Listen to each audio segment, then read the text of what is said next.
मध्यकालीन भारत 8वीं से 12वीं सदी के बीच का भारत को अंधकार युग कहा जाता है। क्या कहा जाता है? अंधकार युग। आज हम लोग भारत के मध्यकालीन इतिहास के बारे में जानेंगे। जो लोग इस चैनल को सब्सक्राइब नहीं किए हैं जल्दी से सब्सक्राइब करें और बेल आइकन को दबा दें।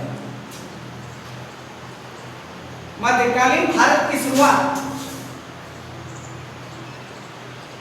1206 से 1526 के बीच। 1206 से पहले मानव सभ्यता के शुरुआत तक प्राचीन इतिहास, लेकिन मध्यकालीन में 1206 से 1526 8वीं और 12वीं सदी के बीच भारत विभिन्न टुकड़ों में बटा हुआ था। इसमें बहुत सारे राजा हुए, लेकिन वो भारत के राजा नहीं हुए, वे क्षेत्रीय राजा थे।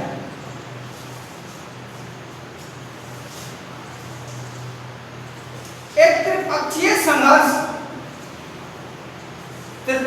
संघर्ष 8वीं और 12वीं शताब्दी के बीच में हमेशा होने वाला युद्ध था। कनौज उस शहर पर कब्जे के लिए 8वीं और 12वीं सदी में राजपूत वंशों का पराक्रम बहुत ज्यादा था भारत में।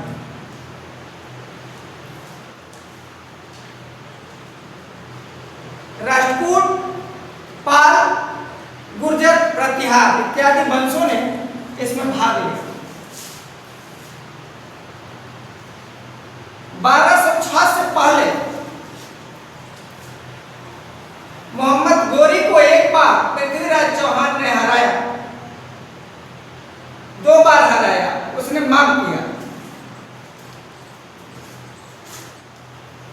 लेकिन 92 में वही गोरी आक्रमण किया और पृथ्वीराज चौहान को पराजित कर दिया। कहने को तो कहा जाता है कि पृथ्वीराज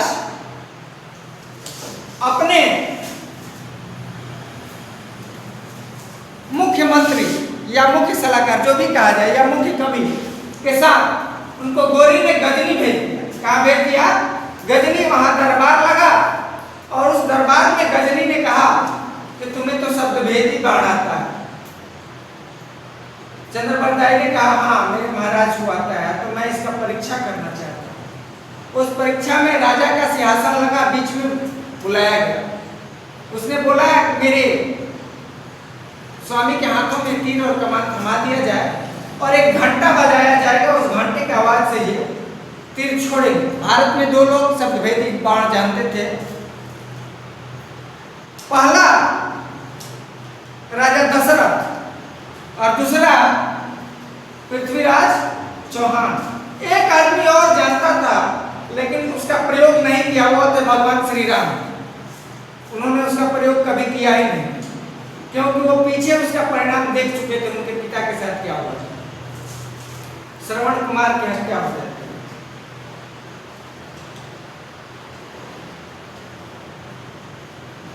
तीर कमान थमा दिया जाता है, मोहम्मद गोरी बैठा रहता है सिंहासन पे।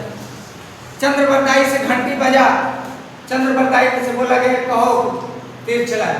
उसने कान में बोला 4 बांस 14 गज, अंगुल अष्ट प्रमाण, एते पर सुल्तान है या एते पर घड़ियाल है, मत चूको चौहान। इतना सुनते ही पृथ्वीराज चौहान के कमान से तीर निकलकर और गोरी के सीने में समा गया। लेकिन इसका कोई स्पष्ट प्रमाण नहीं मिलता है। या हो सकता है उस समय के इतिहासकारों ने या हमारे देश के भी लोगों ने हमारे इतिहास के साथ बहुत गंदा मजाक किया है। भारत में बहुत सारे वीर राजा हैं, लेकिन उनके इतिहास को दबा दिया जाता। मुख्य रूप से ये कारण वामपंथी इतिहासकारों ने किया है। किसने किया है? वामपंथी कम्युनिस्टों ने ऐसा किया है। इतिहास के मुख्य लेखक अधिकांशतः वही थे जो उदारवादी इतिहासकार थे। उनके इतिहास को मान्यता देने में कांग्रेस सरकार बहुत पीछे रही। लेकिन कम्युनिस्ट उनके इच्छा अनुसार जो लिखते थे वो बहुत अच्छे रहे। आज हम पढ़ेंगे मध्यकालीन भारत के बारे में। इसका एक ट्रिक है, गुल खिला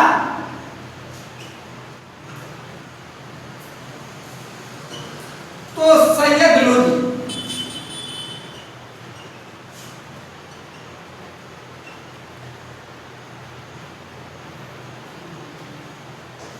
यानी गुलाम वंश। कौन सा वंश? गुलाम, फिर खिलजी, तुगलक,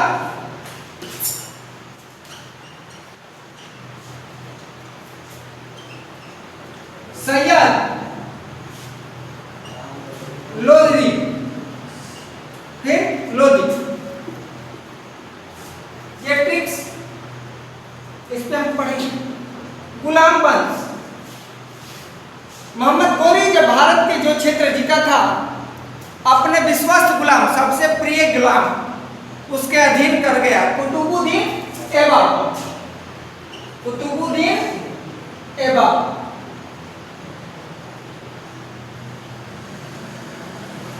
कुतुबुद्दीन ऐबक, ठीक है। इसे लाख बॉक्स भी कहा जाता है, लाख बॉक्स। 1 लाख दिनार रोज दान करता था, इसलिए इसे लाख बॉक्स भी कहा जाता है। इसने कुतुब मीनार की नींव रखी।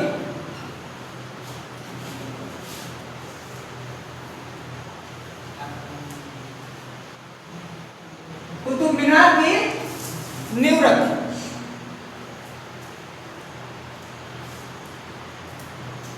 तुर्क के चहलकानी यानी दल चालीसा का भी गठन इसी ने किया था। आइए मरा लाहौर में चौगान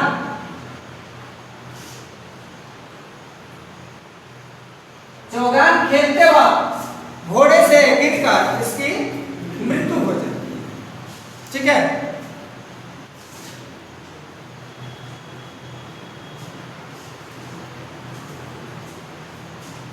इसके बाद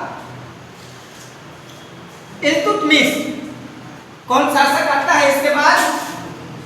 इल्तुतमिश।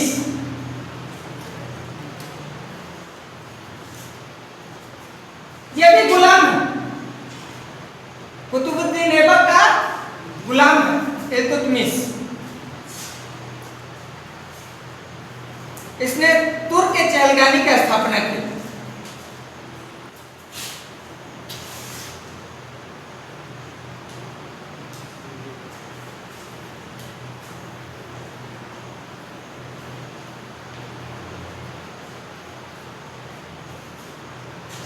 ये दिल्ली सल्तनत का प्रथम सुल्तान था, दिल्ली सल्तनत का प्रथम सुल्तान।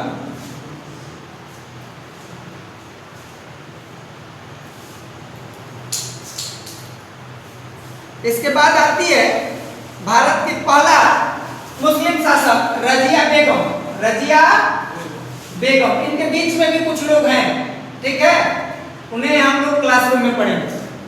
रजिया बेगम प्रथम महिला सुल्तान।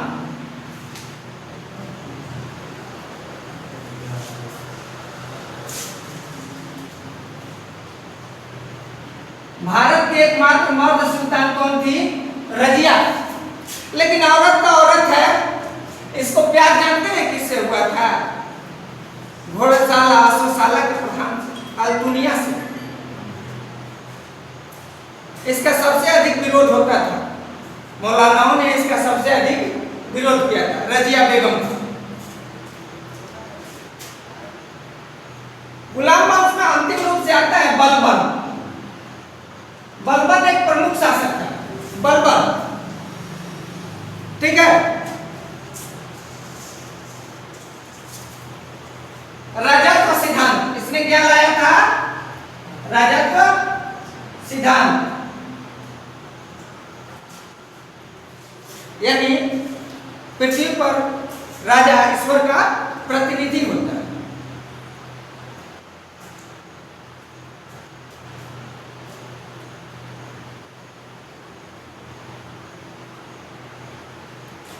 सिजदा एवं पैगोस एक प्रथा है, ईरानी प्रथा।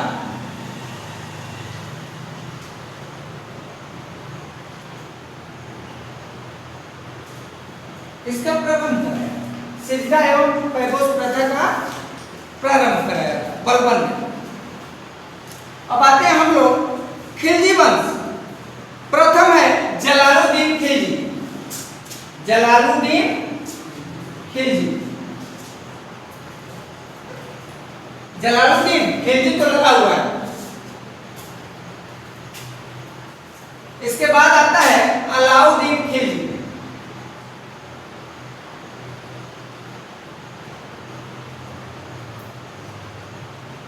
जलालुद्दीन का जो अलाउद्दीन है ये जलालुद्दीन का भतीजा है, ठीक है। इनका गर्दन काट के ही बैठ गया है, गर्दन काट के बैठा है। इसको सिकंदर एसानी कहा जाता है। क्या कहा जाता है? सिकंदर एसानी, यानी दूसरा सिकंदर। बाजार नियंत्रण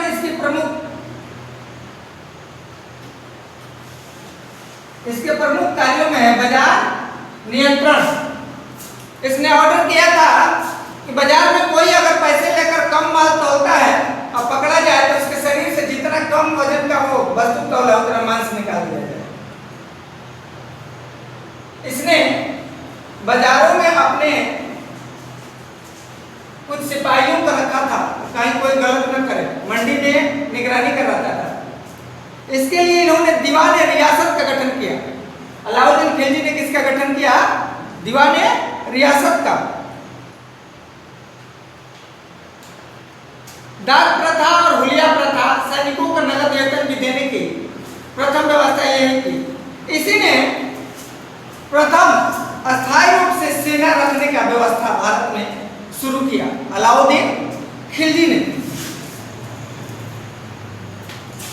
अंतिम है मुबारक खिलजी।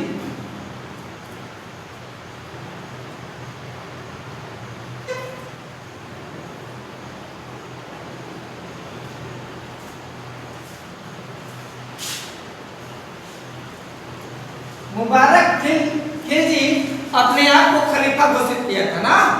प्रथम बार अपने आप को खलीफा घोषित करने वाला प्रथम कौन था? मुबारक खिलजी। बोला कि हमारा रुपया तुर्की से ऑर्डर आ गया कि तुम सुल्तान बनोगे, हमारे रुपये को तुम जिंदा हो, तुम हमको ऑर्डर दोगे। इसलिए इसने अपने आप को स्वयं से ही खलीफा घोषित कर दिया था।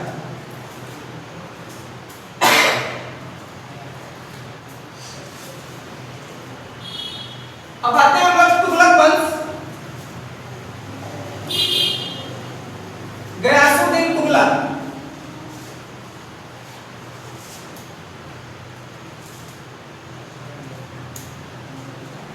गयासुद्दीन तुगलक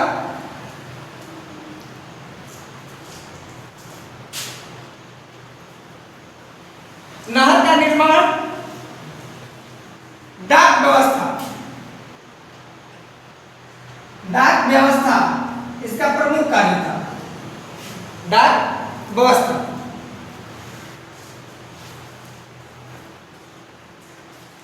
अब आते हैं मोहम्मद बिन तुगलक। मोहम्मद बिन तुगलक होली खेलने वाला प्रथम सुल्तान था।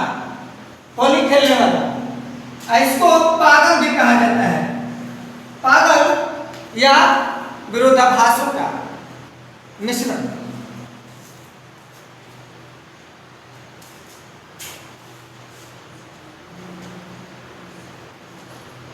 एक जैन संत थे जिनसेन सूरी, उनको मोहम्मद बिन तुगलक ने जगत गुरु की उपाधि दिया था।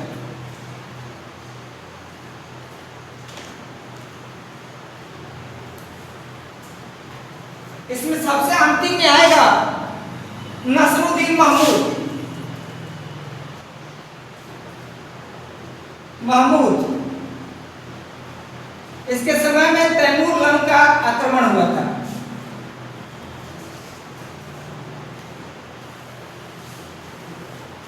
तेरह सौ अंठानवे में खिज्र खां, इसका संस्थापक खिज्र खां। इससे कोई विशेष काम नहीं है। इसकी उपाधि थी रैयत आला, रैयत आला, इसकी उपाधि थी रैयत आला। फिर आते हैं लोधी वंश, बहलोल लोधी।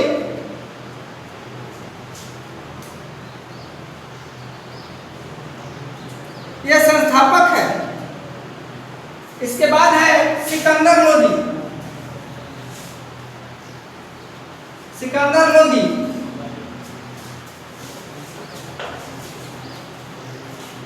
आगरा का संस्थापक। सिकंदर लोधी कविता लिखता था गुलरुखी नाम से। किस नाम से? गुलरुखी नाम से कविता लिखता था। इसने आयुर्वेद का एक ग्रंथ लिखा, उसका नाम था फरंग-ए-सिकंदरी, फरंग-ए-सिकंदरी। इसके बाद अंतिम था इब्राहिम लोधी, इब्राहिम लोधी।